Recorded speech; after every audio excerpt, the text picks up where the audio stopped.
There is a mountain in central Iran called Kolan Gaz-Ku. It sits roughly 90 kilometers south of the city of Qom and buried 80 meters beneath its granite surface, in tunnels carved out of solid rock and reinforced with concrete walls, thick enough to absorb a direct hit from most conventional munitions, sits the Fordo fuel enrichment plant, the most protected, most strategically significant, and, until approximately 14 hours ago, the most untouchable nuclear facility on the planet. Israel just hit it, and the consequences of what happened beneath that mountain in the early hours of this morning will redefine the trajectory of this conflict, reshape the nuclear non-proliferation architecture that has governed international security for 6 decades, and force every government on Earth to recalculate the meaning of a red line that the world spent 20 years pretending could not be crossed. To understand the full weight of what Israel did, you need to understand what Fordo actually is and why it occupied such a singular place in the strategic calculus of every government that has spent the last 2 decades trying to constrain Iran's nuclear ambitions. Fordo is not merely a uranium enrichment facility, it is the physical embodiment of Iran's strategic doctrine of survivability. After the Natanz facility was sabotaged repeatedly by the Stuxnet worm, by assassinations of nuclear scientists, by direct covert action, Iran made a decision that would define its nuclear program for the next generation. It would move its most advanced enrichment capacity underground. Not just underground in the way that a basement is underground in the way that a Cold War nuclear command bunker is underground. The tunnels at Fordo were engineered specifically to survive American GBU-57 bunker buster bombs, the massive ordnance penetrators that represent the largest conventional munition in the United States arsenal. Iranian engineers built Fordo to be, in the most literal military sense of the word, unstrikable. That calculation was not irrational. It was based on solid engineering physics and 2 decades of watching how American and Israeli military planners approached the problem of hardened underground targets. The mountain was the guarantee, and last night, Israel found a way through the mountain. The method Israel used is only now beginning to be understood by the intelligence community, and what is emerging from the early technical assessments is simultaneously extraordinary and alarming in its implications. The Israeli Air Force did not use a single weapon system. It used a sequenced strike package, a precisely choreographed combination of air-delivered munitions that exploited a vulnerability in Fordo's design that Iranian engineers had not fully accounted for. The initial wave used GBU-28 deep-penetrating bombs to open the upper tunnel structure. The second wave, arriving within a calculated interval timed to exploit the structural weakness created by the first impact, used a weapon that Israeli military censors have not yet allowed to be publicly identified, but that Western intelligence officials are describing in background briefings as a next-generation bunker penetrator with a yield and penetration depth that exceeds anything previously used in combat. The third and final element of the strike package was not an air-delivered weapon at all. It was a coordinated cyber and electronic warfare attack that disabled Fordo's internal blast door sequencing system in the seconds before impact, preventing this facility from achieving the full protective lockdown that its designers had specified as the last line of defense. This was not a strike. It was a surgical operation planned over months, executed over minutes, and designed to be definitive.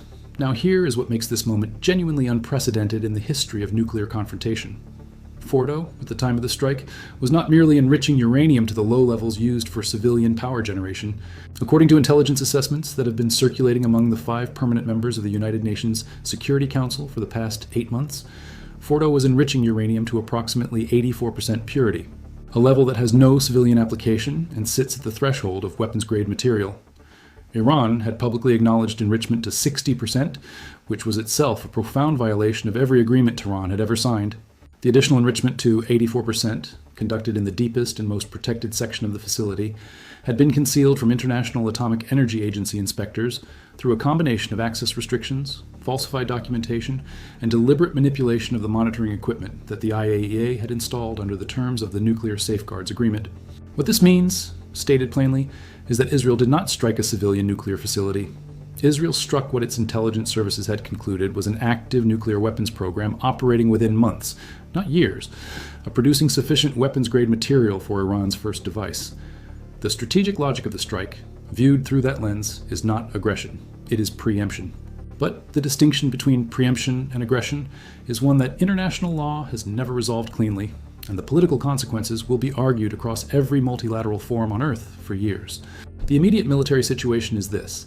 Iran's supreme leader convened an emergency session of the Supreme National Security Council within 2 hours of the strike. The Iranian Revolutionary Guard Corps has moved its mobile ballistic missile launchers, the Shahab-3, the Ghadr-110, the Imad, and critically the Khaybar-Shekan, which has already demonstrated its operational capability against Israeli targets, to dispersed positions across multiple provinces in preparation for a retaliatory strike. Iran's air defense network, already significantly degraded by previous Israeli operations, is operating at elevated readiness on whatever systems remain functional. The IRGC Aerospace Force has placed its drone squadrons, the Shahed series, the Mohajer, the Arash-2, on launch-ready status at multiple air bases across western Iran. An Iranian state television, which in this government functions as a direct extension of supreme leadership communications, has broadcast a statement that intelligence analysts are currently parsing with the most careful possible attention to every word. The statement says that Iran's response will be, and here is the precise phrase used, proportionate to the magnitude of the crime committed. In Iranian strategic communication doctrine, that phrase has a specific and deeply alarming technical meaning. It does not mean a calibrated, limited response designed to signal resolve without triggering further escalation. It means a response matched in strategic significance to the target that was struck. Fordo was Iran's most strategically significant military asset. A response proportionate to Fordo is not a drone swarm over Tel Aviv. It is something considerably larger. Here is what Israel's military planners knew they were accepting when they made the decision to strike. The Iron Dome system, which has become the symbol of Israeli air defense in Western public consciousness, is extraordinarily effective against short-range rockets and certain classes of drones. It is not designed to intercept ballistic missiles in the terminal phase. That role belongs to the Arrow 2 and Arrow 3 systems, which are designed specifically for high-altitude and exo-atmospheric ballistic missile interception. Israel's Arrow batteries performed well during Iran's April 2024 mass drone and missile attack, intercepting the overwhelming majority of the ballistic missiles fired in that exchange. But the Khaybar Shekan that Iran has deployed since then represents a meaningful generational improvement over the missiles used in that attack. It uses solid fuel, which eliminates the preparation time that liquid-fueled missiles require and makes them significantly harder to target before launch. It carries advanced maneuvering capability in the terminal phase that specifically degrades the effectiveness of the engagement algorithms that Arrow 3 relies upon. And Iran has produced enough of them. Estimates from Western defense intelligence range from several hundred to over 1,000 operational units, that a simultaneous salvo large enough to saturate Israel's interceptor inventory is within Iran's demonstrated capability. The Iron Dome and Arrow systems together carry a finite number of interceptor missiles. Iran has done the arithmetic. The dimension of this crisis that is receiving the least analytical attention and deserves the most is the nuclear proliferation cascade that the Fordo strike has already set in motion, regardless of what happens next militarily. Here is the logic that is now playing out in the capital of every country that has ever contemplated developing a nuclear weapons capability. Iran spent 20 years and billions of dollars building what it calculated was an unstrikable nuclear facility. Israel struck it anyway. The conclusion that every aspiring nuclear state draws from this event is immediate and unavoidable.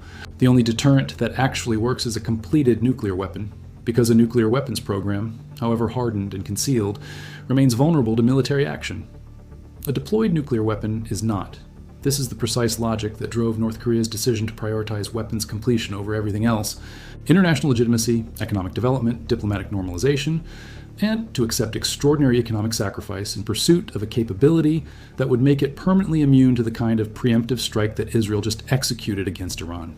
The Fordo strike will accelerate nuclear weapons programs in countries that Western governments have spent decades trying to restrain. It will not accelerate them because those countries are irrational or aggressive. It will accelerate them because the strategic lesson written in the rubble beneath Kolangaz Ku Mountain is perfectly clear and perfectly rational. The American position is one of profound strategic complexity and profound domestic political constraint. Washington spent years warning Israel that a unilateral strike on Iranian nuclear facilities risked triggering a regional war that American forces would be drawn into regardless of authorization. Those warnings were not hypothetical. The USS Harry S. Truman is in the eastern Mediterranean. The USS Abraham Lincoln is in the Gulf of Oman. Tens of thousands of American personnel at bases across Iraq, Kuwait, Qatar, Bahrain, and Jordan are now within range of Iranian ballistic missiles, all at elevated threat status, all potential targets. If Tehran concludes that American complicity justifies striking American assets alongside Israeli ones, the American military is at war-adjacent alert because of a decision made in Jerusalem that Washington cannot publicly condemn without destroying the most important strategic relationship it has in the region. The United Nations Security Council convened an emergency session within 3 hours of the strike. Russia introduced a resolution condemning the attack on a sovereign nation's nuclear infrastructure. China co-sponsored it. The United States vetoed it, as it has vetoed every resolution critical of Israeli military action for 70 years. But this veto lands differently. because for the first time, the target was a facility under international safeguards monitoring. The IAEA's Director General, speaking from Vienna, stated that the strike represents a fundamental challenge to the international safeguard system, and that the agency is seeking immediate access to assess damage and any potential radiological consequences. That final phrase, radiological consequences, is driving urgent private consultations across every nuclear safety body in the world. Here is the specific scenario that Iran's military strategists, in their most operational planning sessions, have prepared for this moment. It is called the Walls of Fire Doctrine. Developed within the IRGC aerospace force over the last 5 years and described in general terms in Iranian military publications that Western analysts have reviewed, it envisions a coordinated mass launch scenario in which Iran fires the maximum volume of ballistic missiles, cruise missiles, and long-range drones simultaneously from dispersed positions across multiple provinces, specifically designed to saturate and overwhelm any missile defense architecture through sheer volume. The theory is not that every missile will penetrate. The theory is that if you fire enough, and the IRGC's production capacity and stockpile levels suggest they have enough, some percentage will inevitably penetrate even a sophisticated layered defense. And in a country the geographic size of Israel, with population density concentrated in the Tel Aviv metropolitan area and the northern corridor, even a small number of warhead impacts from K-bar-Shekin missiles produces consequences that are strategically decisive. Israel's entire strategic doctrine since 1948 has been built around one foundational principle. The country is too small and its civilian and military infrastructure too concentrated to absorb sustained punishment. The Walls of Fire doctrine is designed to exploit exactly that vulnerability. What happens in the next 48 hours will determine whether this becomes the most significant military escalation in the Middle East since 1973, or whether back-channel communications, running through Qatari, Omani, and Swiss intermediaries, who have served as the functional diplomatic backbone of every previous Iran-related negotiation, can produce enough de-escalatory signal to prevent Iran's retaliatory strike from triggering the full sequence of Israeli counter-retaliation, American force protection responses, and regional proxy activation that leads to a general war. The margins are genuinely thin. Every party to this crisis is operating under domestic political pressure that limits its flexibility. Iran's supreme leader cannot absorb a strike on Fordo without a response that demonstrates to the Iranian population and to the IRGC officer corps, which is the real power base that sustains the regime, that the revolution's strategic assets can and will be defended. Israel's government cannot show restraint in the face of Iranian retaliation without triggering a domestic political crisis that ends the current coalition. And America cannot disengage from the consequences of a crisis it did not start, but cannot avoid being drawn into. Because the moment Iranian missiles land on American bases in the region, and that moment may be hours away, the United States is at war whether it chooses to be or not. The mountain has been struck, and the mountain is answering.